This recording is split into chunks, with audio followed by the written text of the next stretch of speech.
although having the smallest land area in South America, has seen some of the largest increases in homicides in the Caribbean and Latin American region. From data collected between January of 2024 and September of 2024, there were 190 murders or manslaughter cases. This was a 382.3% increase in the deaths between 2023 and 2024. This was a higher increase than any other country in the Western Hemisphere. The only other countries or territories that were comparable with this increase was Barbados and Turks and Caicos, which were the only places that had increases of over 100% in cases of homicide. Although a percentage of the cases are manslaughter and not murder, as the Surinamese government combines murder and manslaughter into one statistic. Leaving only manslaughter would still maintain Suriname as one of the countries with the highest increases of murders in the Western Hemisphere, still illustrating a significant rise in the amount of murders in the nation in 1 year.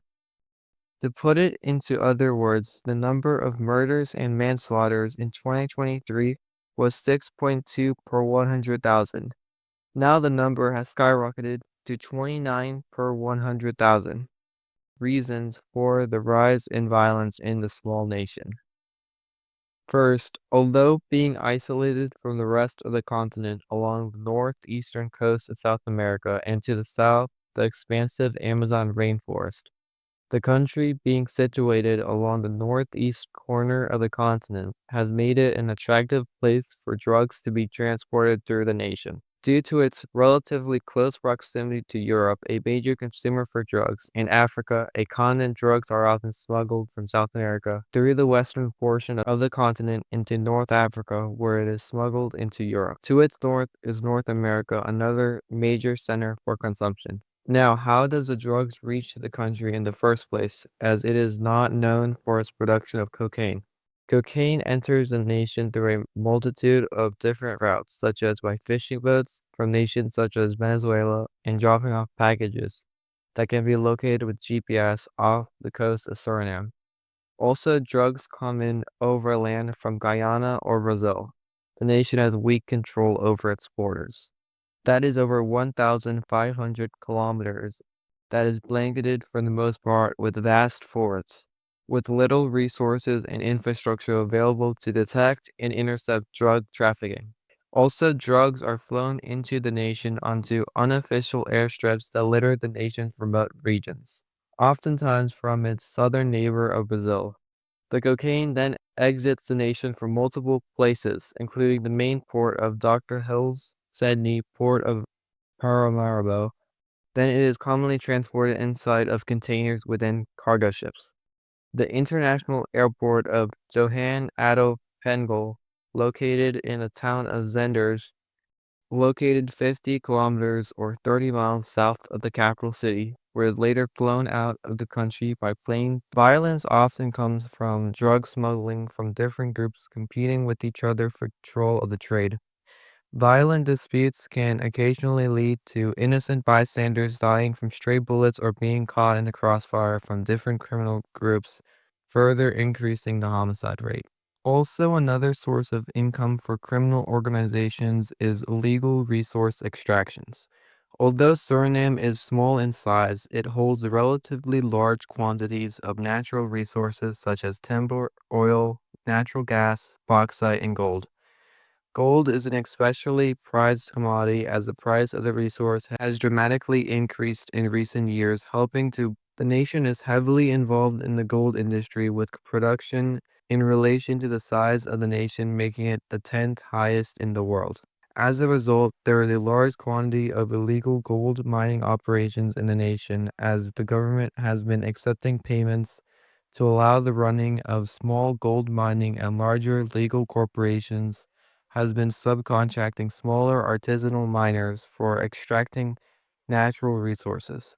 This has led to widespread environmental destruction and negatively impacting the maroon and indigenous communities in the country that are Criminals are as well involved in trafficking and poaching of wild animals as well, such as the poaching of jaguars for the black market. Also, many miners are involved in illegal logging. This can take many forms, such as logging outside areas where it has been approved, harvesting more than what has been reportedly approved, and harvesting trees without government authorization.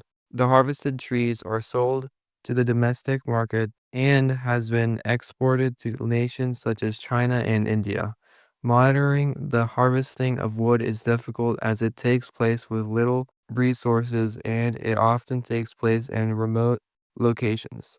Violence can come from illegal resources extraction because disputes between different parties are often resolved through violence, as there are no legal pathways to resolve the dispute. Unorganized crime has as well contributed to a significant amount of homicides. There are widespread cases of robberies in the country, especially in the capital of Paramaribo. In the country, violent robberies grew by 143% and gun-related crimes has also grown by 123% and has been partly attributed to the rise of homicides in the country. Many times robberies occur due to financial hardship as robbers are forced to commit crimes to sustain themselves. The nation has an inflation rate of 20% in 2024 and an unemployment rate of 10%. The country is still recovering from a severe economic crisis that began in 2017 and was compounded with the COVID-19 pandemic. Many are forced into crime as an act of survival and also a lack of other alternative routes to obtain stable income, especially without access to education. The nation has a subpar education system with high dropouts and repetitions, and there is a wide disparity in the quality of education between rich and poor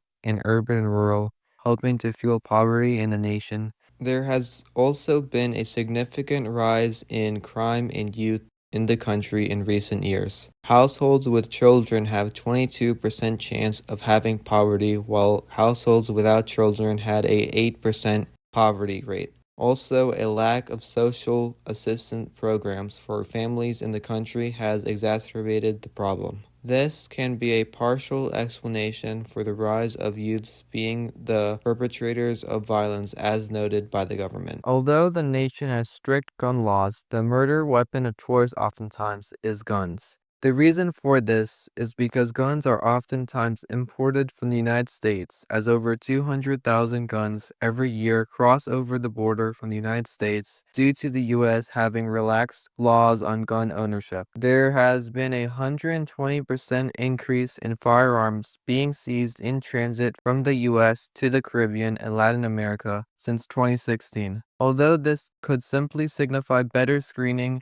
and border enforcement instead of an actual number of guns being shipped across the border away from the U.S. increasing, and maybe one of the causes for the increase or the rise in homicides as the weapon of choice is typically firearms in the country. Combating the drug trade has been difficult as the nation's government officials from the lowest to the highest levels have had a long history of involvement in the trade. For example, in 1983, Pablo Escobar had visited the then dictator Desi Bouterse at the presidential palace. The current president, Sean Santoki, has had a long history of combating the drug trade, even being for a year the president of the Inter-American Drug Abuse Control Commission.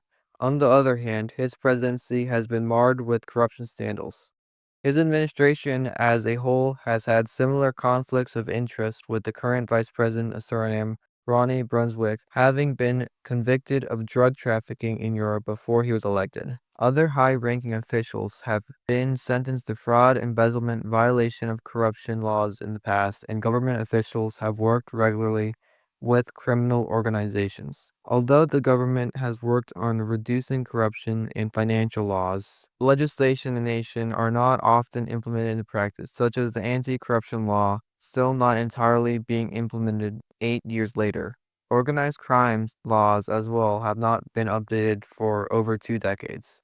On the other hand, the judiciary branch is an independent branch of the government, and the courts have seen an increase in the number of judges and lawyers in the past 15 years, helping to create a more efficient court system. However, like the rest of the government, corruption does take place within the court system with bribes influencing rulings. Many nations in South America have utilized their militaries to help fight against organized crime. However, the nation has a small military with inadequate resources and low wages for soldiers. Between 2020 and 2022, the budget has declined from 62.3 million to 22.7 million. The law enforcement in Suriname has been compromised due to police officers being paid meager salaries, leaving them working under the poverty line, exacerbating corruption. There is also no task force dedicated to combating crime organizations, leaving the authorities with limited tools to counter crime. The government, however, has shown willingness to cooperate with other international organizations such as the United Nations Convention Against Corruption. With elections having just concluded, and it appearing that Dr. Jennifer Gerling Simons will be the next president, it is still to be seen if she can tackle the underlying issues that are causing crime in the country.